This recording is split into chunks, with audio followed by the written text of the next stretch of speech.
There's a sock in my freezer. I don't remember putting it there. I just opened the freezer this morning, saw the sock wedged between the ice trays and the expired fish sticks, and thought, yup, that checks out. That's what happens when your life falls apart. You stop noticing the little breakdowns. The spilled coffee that you never wiped off the counter. The 3 missed therapy sessions.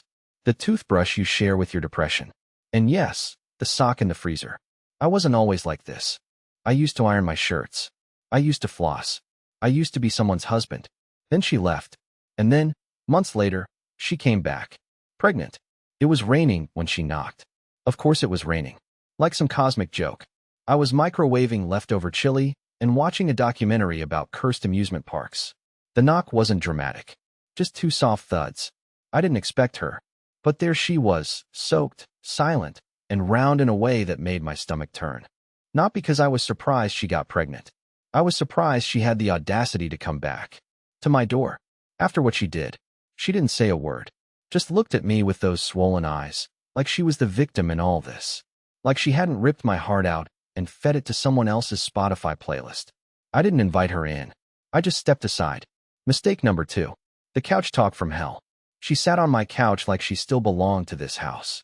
The scent of lavender and rain filled the room, and for a second, I almost forgot. Almost. I don't want anything from you, she said. I didn't know where else to go. I didn't respond. I couldn't. My brain was rebooting in slow motion. All I could focus on was the faint sound of water dripping from her coat onto the floor I just mopped for the first time in weeks. Then she dropped the real bomb. It's not his. I blinked. What? The baby, she said. It's not his. It's... She didn't finish the sentence. But I knew. God help me, I knew. This is not a love story. Let me stop you right there. This isn't going to end with forgiveness, or a heartwarming twist, or some profound realization about the power of love. This is a story about decay, about what happens when you love someone so much that you stop recognizing the wreckage they leave behind. She didn't come back because she missed me. She came back because she had no one else. And I, pathetic, exhausted, still half in love, opened the door anyway. What followed was not redemption. It was carnage. And I'm going to tell you every detail. She didn't look like herself. I don't mean the pregnancy. I mean her. The woman standing in my living room had the same hair, the same voice, but the wrong silence. Ren used to fill a room just by being in it. This version of her barely took up space. She sat on the edge of the couch like she was afraid to leave an imprint, as if sitting too deep into the cushion would make this moment real. And me? I sat across from her like a guy in a job interview he didn't apply for. She kept her hands on her belly like a reflex. I tried not to stare, but it was impossible. All I could think was, that's not supposed to be mine. It can't be. It shouldn't be. But I knew. Deep down, I knew exactly when it happened. It was the night she left. No, the night before she left. We had one of those last, tired arguments where you're not even fighting anymore, just dropping words like weapons and hoping something lands. Then she crawled into bed beside me, cried quietly, and well, you can guess the rest. I remember thinking it felt like a goodbye. Turns out, it was a seed. Still, hearing it from her mouth made it unbearable. It's yours, Lowell. I got the timing checked 3 times. I didn't even sleep with him until after I left. Oh, great. Fantastic. I got to be the guy who gets cheated on and wins the bonus round of accidental fatherhood. I should have kicked her out, told her to leave. But I didn't. I asked her what she wanted instead. Just a place to breathe, she said. Just for a few nights. I'll figure the rest out. It wasn't her words that got to me. It was the way she said them, as if she'd already tried everywhere else. And part of me, some deranged, bruised part, still wanted to believe I mattered to her. That maybe, just maybe, this was the start of something worth salvaging. But even as I offered her a blanket and watched her curl up on the couch, I knew something was off. Not just with her, with the situation, with how cleanly she'd said it. It's yours. Like she'd practiced. That night, I couldn't sleep. I lay in bed staring at the ceiling, listening to the radiator hum and her faint breathing from the living room. I didn't feel relief. I didn't feel love. I felt like I'd just put my hand inside a box marked, "Do not open." The next morning, she made coffee like she still lived here. Used the mug that used to be her favorite, the one with the cracked handle. Like no time had passed. And for a few minutes, we sat at the table like ghosts of our former selves. Then she dropped another sentence like a stone in a still pond. By the way, I haven't told Finn. I blinked. You haven't told him you're pregnant? No, she said, stirring her coffee like she was talking about the weather. I haven't told him I was ever pregnant at all. The silence between us stretched so tight it could snap. I asked her why. She didn't answer. She just looked at me, really looked at me, and said, because this, whatever this is, it feels safer. That's when I realized something horrifying. She didn't come back because she wanted me. She came back because I was the easier option. And worse, she knew I was too weak to turn her away. She stayed longer than a few nights. The first 3 days blurred together. We didn't talk much. She mostly slept. I mostly watched. She would shuffle around in my hoodie and leave half-finished cups of tea all over the apartment like she used to. Except now, they looked like landmines from a life I wasn't sure I wanted to remember. I told myself I was giving her space, but truthfully, I just didn't know how to be around her anymore. Everything I said sounded fake in my own mouth. Every glance felt like stepping into a trap I didn't know the shape of. I couldn't decide what was worse, that she'd cheated or that she had come back acting like she hadn't. One morning, I found her crying in the bathroom with the door open, sobbing into a towel like she didn't want me to hear, but also didn't care if I did. I stood in the hallway for what felt like a lifetime, not sure if I should go in or pretend I hadn't seen anything.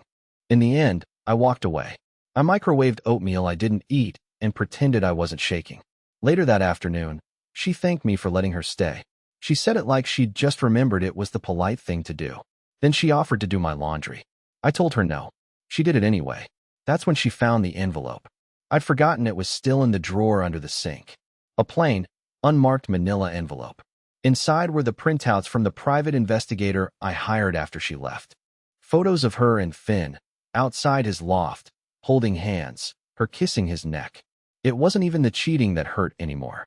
It was the way she looked at him, like he was a portal and she was ready to disappear. She didn't say anything about the envelope, didn't get angry, didn't apologize, just left it on my pillow later that night, like a receipt. That's when I knew she wasn't ashamed. She wasn't sorry. She was just rearranging. I tried asking again why she hadn't told Finn about the baby. Her answer this time was softer, more rehearsed. Because he never wanted one, she said. He made that clear. But I didn't either, I replied. She smiled, like I'd said something cute. You'll come around, she whispered, and went back to watching her documentary. That night, I texted my brother. Just one sentence. She's back. And I think I'm in trouble. He called immediately, but I didn't answer. I couldn't. I didn't know how to explain that I wasn't afraid of her physically. I wasn't even afraid of being manipulated. I was afraid because a part of me liked it. Liked the mess. Liked having her in the apartment. Liked that her shampoo made the bathroom smell like it used to. It was like an addict letting their dealer sleep on the couch. 2 more days passed. I caught her going through my drawers again. She said she was looking for socks. I didn't push. Then one evening, I came home from the store and found a note on the table. It just said, he knows. No name. No context. Just 2 words scribbled on a napkin. And her? Gone. No bag. No phone. No coat. Just vanished. For a second I thought it was a joke. That she was hiding somewhere, testing me. But she didn't come back that night. Or the next. I called her phone. No answer. I checked hospitals. Nothing. I didn't even know who he was supposed to be. Finn, the baby's real father? Or someone I didn't even know existed.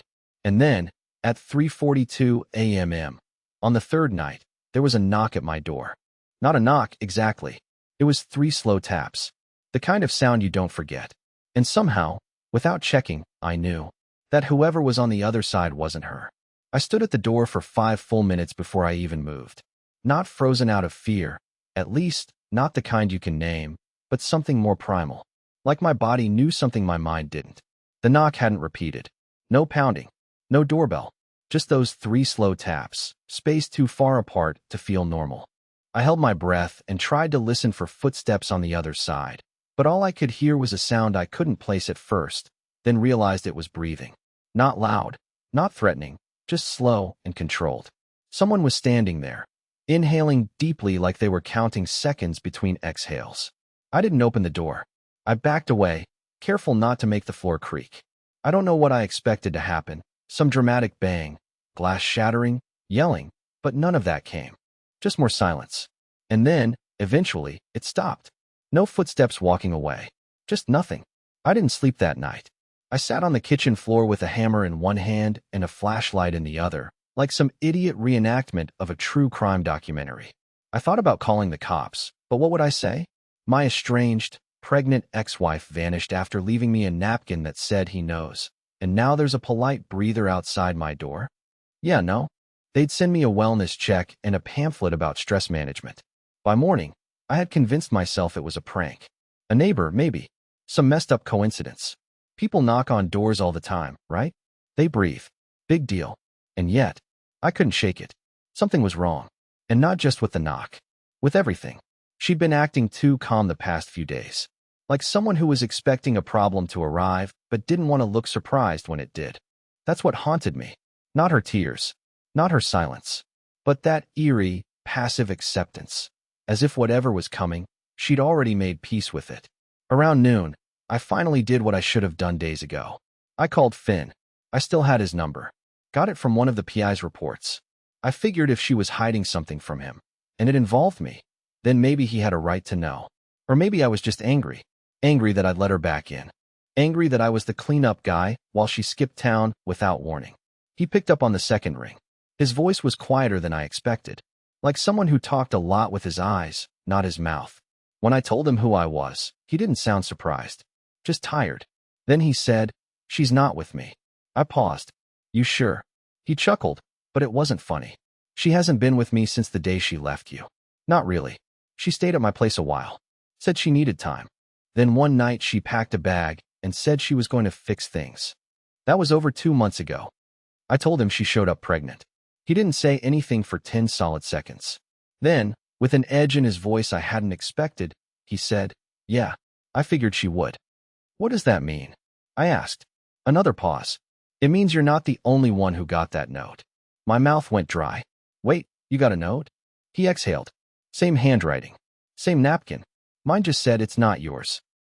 The room started spinning. Did you see her again after that?" "No," he said. "But someone else did. Her sister." "Why would she?" "She told her sister she was going off the grid. Said she needed to disappear for a while. Said if anyone came looking, they should stay out of it." "Why?" I asked, my voice cracking. "She said someone was watching her." That was the moment everything inside me folded inward. It stopped being a breakup story. It stopped being about betrayal.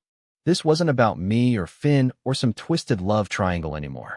It was about her and what she was running from. After I hung up the phone with Finn, I just stood there for a long time, staring at nothing. The walls, the ceiling, my own reflection in the dark TV screen. I had this overwhelming sensation that the floor beneath me wasn't solid anymore. Like the entire foundation of the story I thought I was in had been sawed through while I wasn't paying attention. She'd told me the baby was mine. Finn got a napkin saying it wasn't his. And now her sister claimed she'd run off to go off the grid because someone was watching her? None of it made sense. Not linearly. Not emotionally. Not even narratively. I wasn't in a relationship anymore. I was in a riddle I didn't understand the rules to. That's when I did something I hadn't done in a long time. I checked her old laptop. I still had it. She'd left it behind when she moved out, and I told myself I'd return it eventually. I never did. It had just been sitting in my closet, dead, forgotten. I charged it for the first time in months and braced for guilt. But oddly enough, I didn't feel any. If anything, I felt like I had no choice anymore. I was past dignity, past boundaries. I needed answers, even if I hated them. It booted up without a password. That alone felt wrong. Ren used to guard her devices like sacred objects. No passcode. That wasn't a mistake. That was a message. Go ahead. Her desktop was clean, too clean. One folder. Untitled. Inside it, only 3 files. The first was a screenshot of a text conversation. No names, no numbers. Just bubbles. "You said he wouldn't find out. He won't. Just keep quiet. Stick to the story. It's getting worse. I think someone followed me last night. You're being paranoid. Focus." The second file was a photo.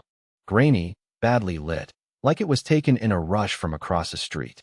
It showed her standing near a parked car, looking over her shoulder. Her face was tense, her posture rigid. She looked afraid.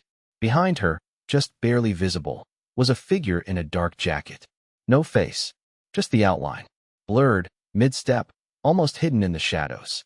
The third file was a voice memo, 37 seconds long. I played it. It started with her breathing, heavy and close to the mic. Then her whisper, "If you're hearing this, I'm probably already gone. Don't look for me. I mean it. Whatever this thing is, it's bigger than us. I thought I could control it, but I was wrong. Tell Lowell I'm sorry. Tell him the baby." The recording cut off. Just like that. Mid-sentence. I played it again. Then again. The same. 37 seconds. No more. I sat there for what felt like an hour, trying to make sense of it. Who was she talking to? What was she trying to control? And what the hell was she about to say about the baby? Tell him the baby. What? That it wasn't mine? That it wasn't hers? A thought started forming in the back of my mind, wild and malformed. What if this wasn't about cheating? What if I wasn't just some collateral damage in a love triangle gone wrong? What if she hadn't come back to hide, but to warn me? That's when I heard it again. 3 knocks. Same rhythm. Same pressure. Not on the front door this time. On the bedroom window. Second floor. For several seconds after the knocks, I didn't move. I didn't breathe. I just stared at the window, fully expecting to see nothing. Just wind. Tree branches. My own paranoia reflecting back at me. But when I finally stood and looked out, there was someone there. Because by the time I got to the glass, all I caught was the tail end of a shadow disappearing behind the roofline. No ladder. No sound. Just gone. I must have stood there for 15 minutes before I dared open the window. I kept expecting to wake up, to realize this was just a stress dream. But when the cold air hit my face and I leaned out into the night, it was real. Tangibly, oppressively real. And then I saw it, wedged in the corner of the window frame. A folded square of paper. No envelope. No name. Just pressed between the pane and the wood, like someone had deliberately planted it there for me to find. I unfolded it slowly, expecting more cryptic handwriting or threats or riddles. But instead, it was a list. Just 6 lines, all printed in neat, typewriter-style font. No heading. No explanation. Just, Evelyn Monroe, disappeared May 2021. Clara Stokes, presumed dead, November 2020. Mira Dunn, last seen July 2023. Adele Grant, report filed, never followed up. Ren Hale, pregnant. Missing. Unknown male, Lowell? Question mark handwritten next to it. I stared at the paper, the corners trembling in my fingers, a growing pressure building behind my eyes. My name, on a list with hers. And with others. Women.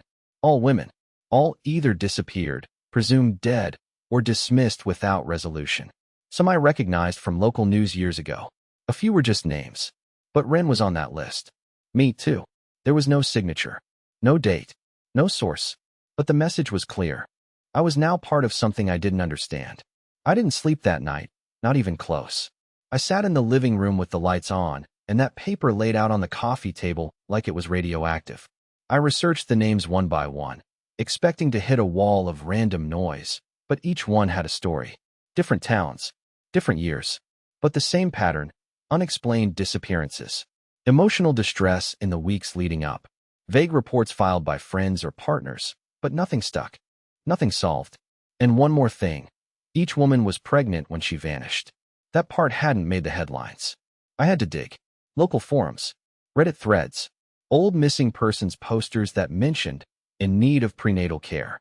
It wasn't front-page news, but it was there. By sunrise, I was vibrating with a level of anxiety I didn't know was physically possible. My coffee tasted like metal. My hands couldn't stop twitching. Something was deeply wrong, and I wasn't just a spectator anymore. I was on the list. And then, just as the sun started bleeding over the rooftops, Ren called me. After nearly a week with no word. No texts. No warnings. Just a call. A single ring. And I picked up. Her voice was cracked, like she hadn't spoken in days. "Lowell," she said, "you need to get rid of the list. Burn it. Now." My throat tightened. "Where are you?" "That's not important," she whispered. "I'm safe for now. But I messed up. I never should have come back. I thought I could use you as cover, but I didn't know how fast they'd catch on." I swallowed hard. "Who?" "Ren, who's after you?" Silence. Then static. Then her voice again, quieter. "There's no time. Listen to me. The baby, it's not what you think. I was wrong about everything. About Finn. About us. About this whole thing." "What are you talking about?" I begged. "Is it mine or not?" But she didn't answer. Not that question. Instead, she said something that made my blood freeze. It's not about who the father is. It's about what it's carrying. The line went dead. I stared at the phone, still pressed to my ear, for I don't even know how long. My brain was trying to rationalize it, dismiss it as stress, delusion, hormones, paranoia, something. But I couldn't. Not after the voice memo. Not after the list. Not after the figure outside the window. Because in that moment, one thought came to me with terrifying clarity. Rin wasn't just running from someone. She was running from something she might have brought into this world. I didn't move for a long time after the call ended. I didn't speak, didn't cry, didn't scream. I just sat there, phone in hand, listening to the empty silence she'd left behind. My mind kept replaying her voice, that cracking, strained whisper. It's not about who the father is. It's about what it's carrying. That sentence repeated over and over like a cursed nursery rhyme, like some terrible riddle that got darker every time I thought about it. I stared at the folded list on the table, then grabbed it and walked it straight to the sink. I held it over the drain, turned on the flame on the stove, and lit the corner with a shaking hand. It caught fast. The whole page curled in seconds, then crumbled into black ash and disappeared into the drain with a final hiss. Smoke twisted up into my face. I didn't feel better. If anything, I felt worse, like I'd just erased a piece of evidence from my own trial. But something in me shifted after that. I wasn't scared anymore, or at least not in the same way. I was past fear. This wasn't a haunting or a breakup or even just a mystery. It felt personal now, like I'd been drafted into a game I didn't sign up for, and no one was telling me the rules. That's when I remembered the storage bin. In the back of my closet, behind an old duffel bag and some coats I never wear, was a plastic bin full of Rin's things. Stuff she hadn't bothered to take when she left, old notebooks, paintings, random receipts, broken jewelry. I pulled it out and sat cross-legged on the floor, digging through it like a desperate archaeologist. At the very bottom, under a zip-up binder full of ticket stubs and dried flower petals, I found something I didn't recognize. A yellow manila envelope with no label, sealed with a single piece of masking tape. My name wasn't on it. Nothing was. But when I peeled it open, my whole body tensed. Inside were photos. Dozens of them. All Polaroids. Most of them were of Rin, candid shots, not posed. Some at cafes, some walking down streets, some of her sitting in a park alone, looking over her shoulder. They weren't romantic. They weren't personal. They were surveillance. But it wasn't just her. Some of them were of me. I froze. My hands went cold. There was one of me sitting at a diner counter, reading a book I barely remembered buying. One of me coming out of my building, yawning into the sunlight.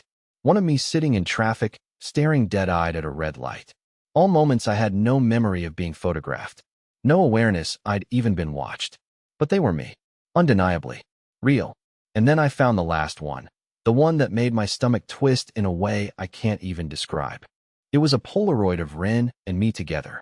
We were sitting on a bench. Her head was on my shoulder. My arm was wrapped around her. She was visibly pregnant. At least 7 or 8 months. We both looked peaceful. Content, even. But I had never seen that photo in my life. We had never taken that photo. That moment had never happened. I knew it, because in the image, I was wearing a jacket I'd never owned. And the scar on my chin, the one I got from falling on ice in February, wasn't there. My hands started shaking. I flipped the photo over. Something was written on the back in ink that had faded slightly, like it had been there a while. Version 3, this one stayed. He doesn't remember the other two. I dropped the photo like it was burning my fingers. I stood up too fast and nearly tripped over the storage bin. I stumbled back, heart pounding, thoughts racing into a wall. None of this made sense. Versions? Stayed? Doesn't remember? Who took these? What versions? How many times had this happened? How many Lowells had sat here thinking he was just a guy with a cheating ex and a weird knock on the window? Because for the first time, I wasn't sure anymore. I wasn't sure if this life was mine, or if I was just the latest draft. I didn't leave the apartment for 3 days after finding the photo. I barely ate. I barely moved. Every part of me was unraveling in silence. Not because I believed I was crazy, but because, for once, I didn't. That scared me more than anything. I'd been clinging to logic like a life raft, and now I wasn't even sure which version of me had boarded the ship. But sometime around 2 a.m., on the third night, When the silence had become so thick I could feel it sitting on my chest, my phone buzzed. No caller ID, just a single message. Come to the greenhouse on Park and Lilac. Don't bring anyone. Please. I knew it was her. The greenhouse was a place we used to go early in our relationship, before the fights, before Finn, before the distance. It was a city-run thing, half-abandoned, full of overgrown vines and dusty light. No one went there anymore, and that made it feel exactly right. I didn't even hesitate. I grabbed my coat, my keys, and drove without thinking. When I arrived, the place looked the same as I remembered, quiet, forgotten, and bathed in amber light from the street lamps outside. The door creaked when I pushed it open. The smell of wet soil and aging glass hit me like memory. She was already there. Ren stood near the back, beside a row of dead orchids, dressed in a faded hoodie and jeans that didn't quite fit around her belly. She looked exhausted, thinner, older somehow. But she was real. Her eyes met mine, and for the first time in what felt like years, we both stopped pretending. No riddles. No cryptic messages. Just her. And me. I owe you the truth, she said softly. I nodded, barely breathing. I was part of something, she began. Not a cult, not a conspiracy. A research group. Underground. Privately funded. They studied perception, memory, how reality changes based on belief. It started small, dream logs, memory syncing, that kind of thing. Then they pushed further. Too far. She paused, looked down at her belly. I volunteered for something I didn't understand. They said it was a consciousness experiment. Multivariate simulation modeling. I didn't ask the right questions. I should have. I thought it would help people. Help me. And then I met you. I blinked. Ren, what are you talking about? I don't know how many versions of us existed, she said. I only remember pieces. Some ended badly. Some never really started. But this version, it's the only one I came back to. She took a breath. Her eyes glassed over. Because this version had you. The real you. The one who still let me in, even after everything. The one who didn't turn away when I was scared. I thought I was hiding. But really, I was choosing. I stepped forward. My hands were shaking. Is the baby mine? I asked. Her eyes locked onto mine. Yes. And I believed her. There was no ceremony. No final twist. Just the quiet of two people who'd been through something neither fully understood, choosing, maybe for the first time, to stop running. We sat on a bench in that greenhouse until morning, listening to the sound of leaves tapping against glass. She leaned against me, and I rested my hand on her stomach. For the first time since she came back, she didn't flinch. In the weeks that followed, things didn't magically fix. But we started again, with no illusions, no lies, just the agreement to tell the truth, even when it hurt. And when our son was born, a month later, in the middle of a thunderstorm, I held him in my arms and felt something snap back into place inside me.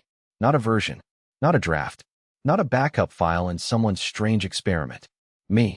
Real, present, alive. I named him Miles, after the street where she came back.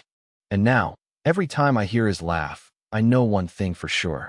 Whatever happened before, whatever world we came from, we made it out.